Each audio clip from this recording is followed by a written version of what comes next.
Okay, welcome back to Happy Hour with Heather and Guest. This is episode number 53. I'm that other dude, Andrew, and as always, I'm joined by Heather, who, Hello. hello. And today we're both modeling new clothes for you.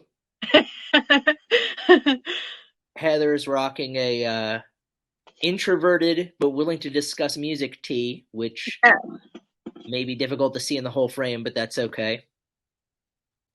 And I am wearing my brand new Earthless black sweatshirt, which feels as comfortable as it looks, which is awesome. And Yeah, it's Taylor sweatshirt. I'm saying that not in a narcissistic manner or anything, but thank you. Yes, this was a wonderful holiday gift from Heather, so I appreciate it a lot. You're welcome. And yeah, so let's get on with the program today. Today was your turn, episode 53. We've got Yes. a group called Hazemaze, and then we're going to talk about Slow Draw, who's made the theme song for our show, and many other things, and then Mad Scientist Dorn. Yes. So if we kick things off with Hazemaze, we're going to talk about three albums. The first one is the self-titled album, Hazemaze. The first track we're going to talk to is, I believe it's pronounced Lord Cubensis. So, Lord Cubensis, what do you think? The singer has a great voice. It's strong and clear. It suits the music perfectly. The tone they achieve with both the vocals and the music is incredible. It's like classic traditional doom, but modern at the same time. This is the kind of music you just want to sit still with and just let it absorb into your soul. Yeah, I looked up what cubensis is. It's a type of psychedelic mushroom. Ah, So that sort of made more sense based on what the song, and the song opens. It's sort of coming at you with this bass line, like this bass riff, and I got the sense that you can't stop it. You can just hope to contain it, like what people would say about a prime Michael Jordan. You can't, you're not going to stop him from scoring. You just got to hope that you can somehow. So that's the feeling I got from this song. And then it leads you into a doom stravaganza. And I feel like this song would be like if you were going to do hallucinogens as part of like a ritual, that this song would have to be playing in the background. It's like the perfect incantation before you imbibe hallucinogens. And what was interesting is the singer has a similar like vocal styling as the lead singer from Fu Manchu. So I got a sense of that, which was cool because I like Fu Manchu. So a great way to kick things off with Lord Cubensis, and then that brings us up to Black Mamba Part One, because there is a Black Mamba Part Two.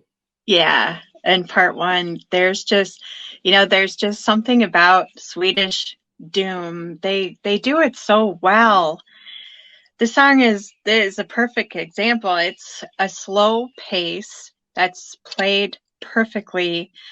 The low tone that you can actually feel. Nothing is overdone. When he sings about the sickness inside you eating your mind and you cannot run, it's so dark, but it's also captivating. And that's like the perfect combination. Yeah, I feel like we could make that a T-shirt. There's just something about Swedish Doom. Dot dot dot. Oh, yeah.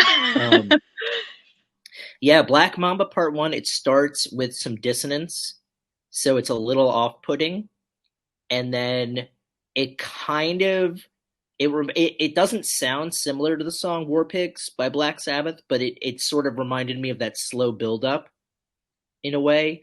Um, I got the image of like dominoes falling in slow motion. That's what the song reminded me of. And then there's a subtle breakdown, and then some guitar playing that reminded me of Milton Berle. Definitely Yeah. some Milton Berle style guitar playing going on. Like, oh, you think this is something? I'm holding back. I'm not even showing you all I got. But Yeah. I got the sense that okay, these guys know how to play. Um, I completely agree with that. and Yeah. there just is something about Swedish Doom. Yeah. Um, okay, the next song off of this was the last song off the self-titled album. This one's called Beast and Prey. Yeah, and this song has a little more of the stoner and hard rock vibe to it. It's faster paced, but still manages to keep that amazing tone. And he sings about never being safe. And this is every woman's nightmare, never feeling safe ever. It's chilling. Again, I want to make the case for doom songs in horror. I don't know why there aren't doom songs in horror, but I want to make the case. If any movie makers ever see this, put doom songs in horror. It's like they're perfect for each other, and this is the perfect song for that. Yeah, this is I wrote down it was a wicked riff, just pure wicked, with more of a. I got another reminder of the sort of that Fu Manchu type sound because it is more stoner, and I think of them as like a quintessential stoner band. This one had side head nods aplenty. So for those of you out there who are previous fans, you'll know that when I get into a song, I side head nod like this. I'm such a worrywart that due to the aneurysm, I don't want to like jostle anything loose. So I rather than going the straight front, head banging, I just do a gentle side nod. Um, and then this song reminded me, the title Beast and Prey reminded me of a short story by Henry James called The Beast in the Jungle. Very similar kind of, it's about a guy who's always worried about something bad happening, and that's the proverbial beast in the jungle. It's got I mean, it's not one of his better works, but it's got a phenomenal ending, and I don't want to give anything away. But yeah, so Hazemaze, self-titled album, kicks things off really well. Some really solid doom. There's just something about Swedish doom. Yeah. And next up, we've got Hymns of the Damned, and the first track was Shadow in the Night. Yes, and I own this record. I have it in my collection. And today is Bandcamp Friday, so I'm going to purchase their other albums too. They have a discount code on their Bandcamp page if you know how to use it. They do have a discount code where you can get 40% off of everything. This song is heavy, it's cool, and it's dark. More sinister themes. I think I heard some cowbell in there too. Some pretty awesome guitar riffs. And I love the ending with the drum kick and the guitars. That really, really got my attention. Yeah, this one also has another slow and deliberate build. It was very subtle, and there's a cool effect on the vocals that if I was more musically inclined, I would be able to tell you what it was. But because I'm not, all I can say is that it was a cool effect on the vocals. It reminded me when I was a younger, I don't want to say a kid because I'm still a kid, but when I was much younger, near where my parents live in South Carolina, there are alligators in the wild. And I remember one time seeing this alligator like just floating, and then it went under, and it ended up like stealing this crab trap that had been full of crabs and just swimming away with it. And it happened so quickly, and it was such a subtle move that it was almost, you almost didn't even see it. And I don't know why, but that's the sense I got from this song in terms of the subtlety. It's like barely noticeable, um, but then it just sort of grabs you.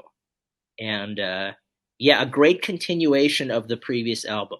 They're not doing the exact same things, but you can definitely tell it's the same band. And then next up was Lobotomy.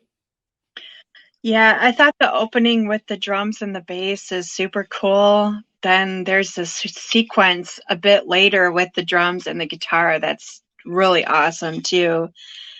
There's a great change of pace a little over halfway through, and I thought the guitarist was going to just go off, but he didn't. There was just a bit of shredding, but just a bit. And like you said, there's that Milton Berle thing there, because I could tell that it was just, just on the verge. But they have the art down. They have the art of always leaving you wanting more. Yeah, this one, Lobotomy, opens with another killer bass line, and then the other instruments join it until it becomes like a full section of the band. And it reminded me of a scene in the film Buckaroo Banzai with Peter Weller, where it starts with just him walking towards the camera, and then all the other characters slowly join him until they're the entire crew. I just liked how each instrument sort of kept coming in until all of a sudden you had the full band.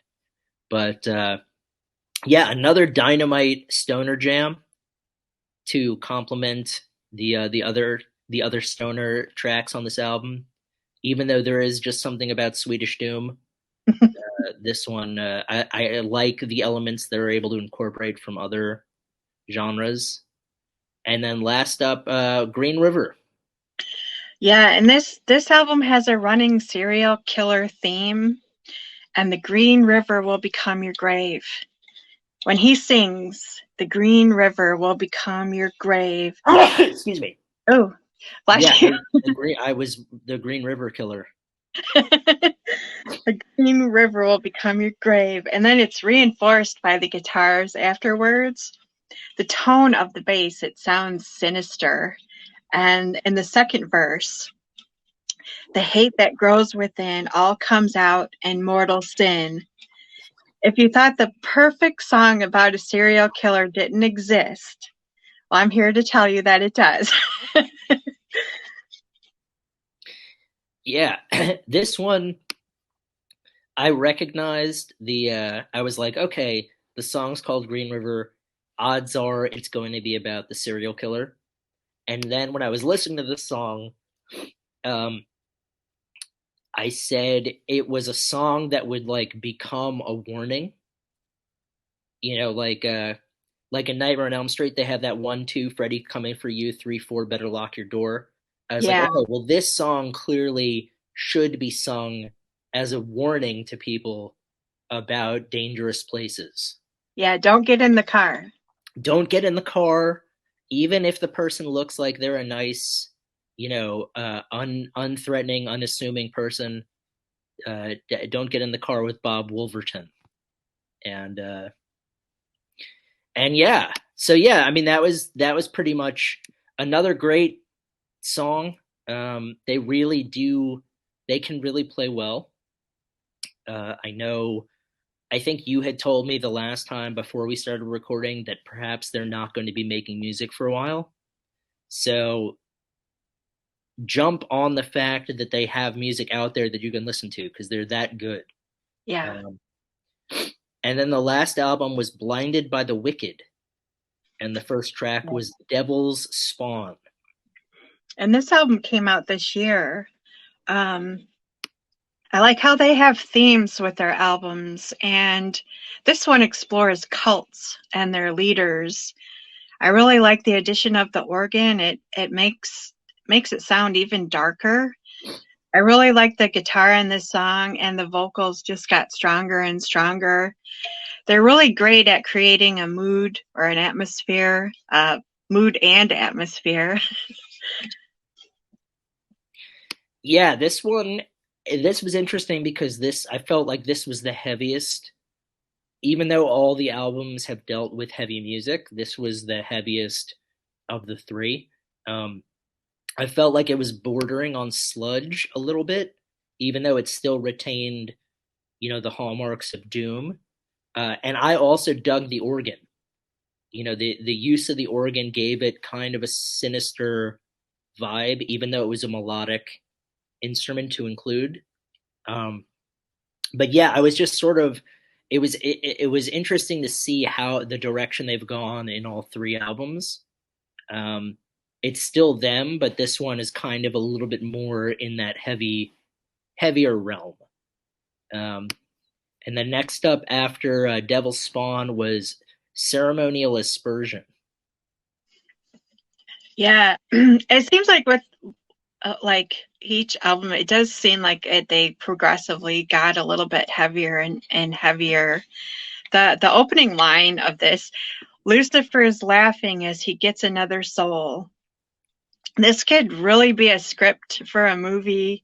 Each song is a small segment of a larger story. It unfolds throughout the album. This song conveys a feeling, the building of tension, and it really kicks in, especially that feeling of tension really kicks in, when that organ comes in. You can you can you can really feel it. Yeah, this I felt with Ceremonial Aspersion that they were continuing the journey that they'd started with Devil's Spawn. Like it didn't just pick up where it left off, but it was the same kind of essence in a way. Um, and then I just have the phrase written down: "Embrace the darkness."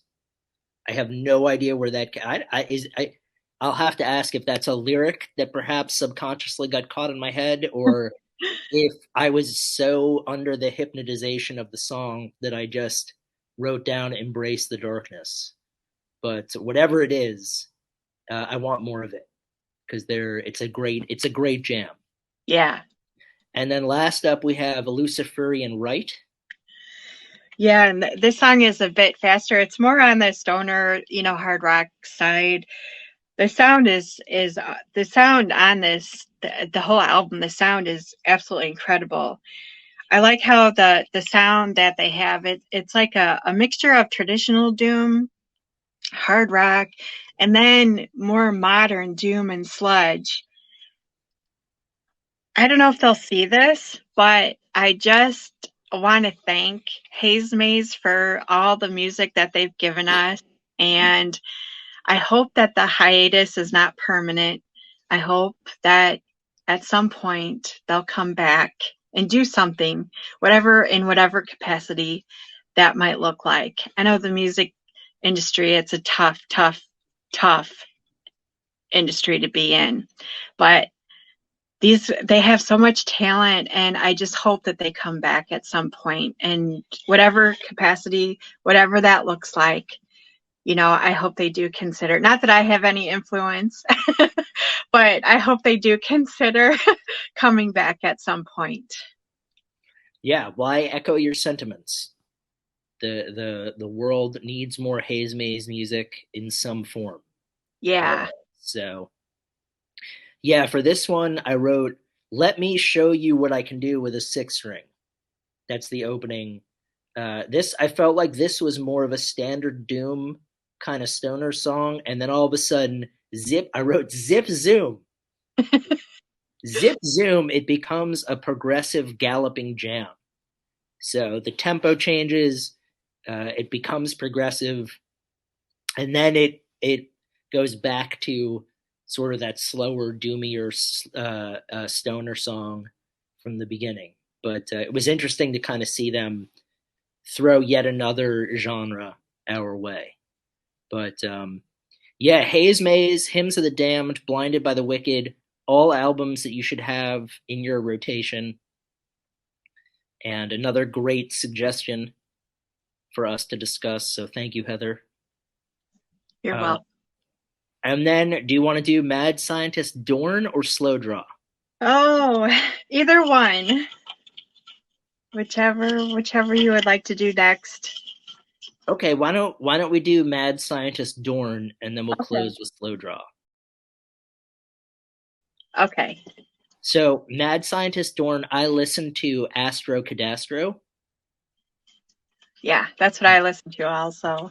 All right, cool. So what are your thoughts on Mad Scientist Dorn?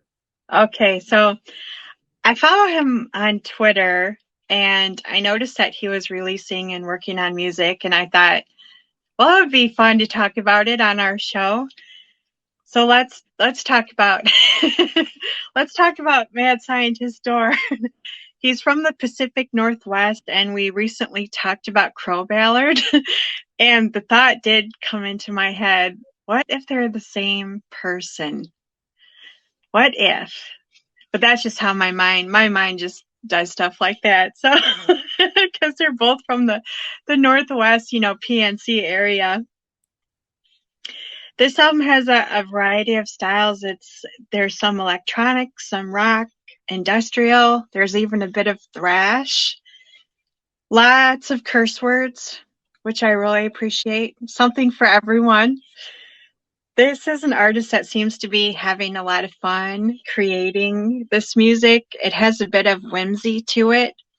I thought it was fun and creative.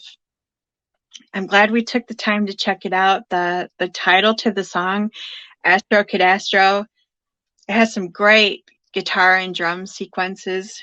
I really like the pacing of the song. It's a cool song name too, and it's also fun to say. Astrocadastro.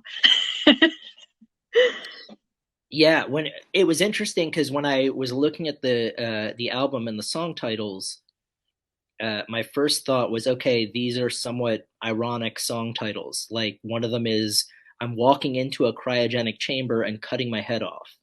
That's a song, and then Astrocadastro. So I'm thinking to myself, okay, I'm probably going to get, like you said, a whimsical, sort of ironic, um, not parody, but something that won't be as rocking as it was.